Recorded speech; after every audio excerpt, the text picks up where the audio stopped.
US Iran war से अभी तक सभी देशों को काफी आर्थिक नुकसान का सामना करना पड़ रहा है। लोग उम्मीद लगाए बैठे थे कि वॉर अब खत्म होगी, पर ट्रम्प के बयान से फिर से वैश्विक स्तर पर हलचल मच गई है। ईरान को मिटा देने की धमकी के बाद हालात अब और भी गंभीर होते दिख रहे हैं। उनका कहना है कि अगर ईरान ने बात नहीं मानी तो हालात बहुत खतरनाक होंगे।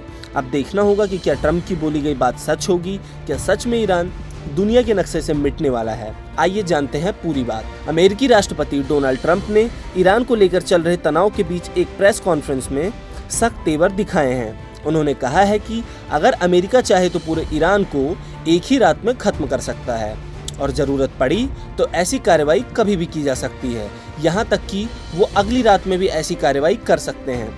ट्रम्प के मुताबिक अभी युद्ध अमेरिका की शर्तों पे चल रहा है और अमेरिकी सेना के पास इतनी ताकत है कि वह बेहद कम समय पे बड़े स्तर पर ईरान को भारी नुकसान पहुंचा सकती है। ट्रम्प की यह प्रतिक्रिया ईरान के उस फैसले के बाद आई जिसमें उसने अमेरिका के सीज फायर प्रस्ताव को ठुकरा दिया था। साथ ही जंग पूरी तरह रोकने के लिए अपने 10 पॉइंट्स की शर्तें भी सामने रखी थी। ट्रम्प ने ईरान में फंसे अपने पायलटों को सुरक्षित निकालने वाले सैन्य ऑपरेशन की खुलकर तारीफ की। उन्होंने इस मिशन को ऐतिहासिक बताया और कहा कि यह अमेरिकी सेना की बड़ी कामयाबी है। उन्होंने यह भी कहा कि उन्होंने खुद सेना को निर्देश दिए थे कि किसी भी हालत में अपने सैनिकों को सुरक्षित वापस लाया जाए।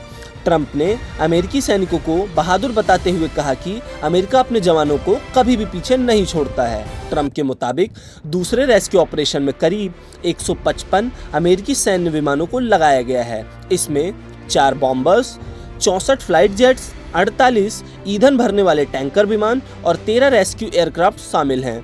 उन्होंने दावा किया कि इतने बड़े पैमाने पर चलाया गया यह ऑपरेशन पहले कभी नहीं देखा गया था और यह अमेरिकी सैन्य क्षमता को साफ तौर पर दिखाता है। 13,000 से अधिक ठिकानों पर हमले का दावा। ट्रम्प का प्रेस कॉन्फ्रेंस में बड़ा बयान। ईरान में लगातार अमेरिकी एक्शन। 37 दिनों में 10,000 प्लस कॉम्बैट फ्लाइट्स। अब तक का सबसे बड़ा एयर ऑपरेशन। इससे दिखती है अमेरिका की ताकत। Donald Trump. होर्मुज़ को लेके क्या बोले ट्रम्प। होर्मुज़ स्ट्रेट पर सख्त डेडलाइन जारी। ट्रम्प बोले अब नहीं मिलेगा और समय और मौका। ट्रम्प ने बोला ईरान को अब तय समय में फैसला करना होगा वरना उनको इसकी भारी कीमत चुकानी पड़ेगी। शर्तें नहीं मानी तो जल्द खत्म हो सकता है युद्ध। ट्रम्प ने यह भी दावा किया है कि उनकी सरकार ने ईरान में सरकार विरोधी प्रदर्शनों के दौरान लोगों की मदद के लिए हथियार भेजे थे। उनके मुताबिक इन हथियारों का मकसद लोगों को आत्मरक्षा में सक्षम बनाना था। हालांकि उन्होंने यह भी माना कि ये हथियार सीमित लोगों तक ही पहुंच पाए थे और उनका सही तरीके से इस्तेमाल नहीं हो पाया था। अब देखना दिलचस्प होगा कि क्या यूएस ईरान की यह लड़ाई और कितने दिनों तक जारी रहेगी और ट्रम्प की दी गई चेतावनी क्या सच होगी या नहीं, और ईरान के पास इससे बचने के लिए क्या प्लान्स हैं। ऐसी ही और खबरों और अपडेट्स को जानने के लिए देखते रहें गुड रिटर्न्स डिजिटल।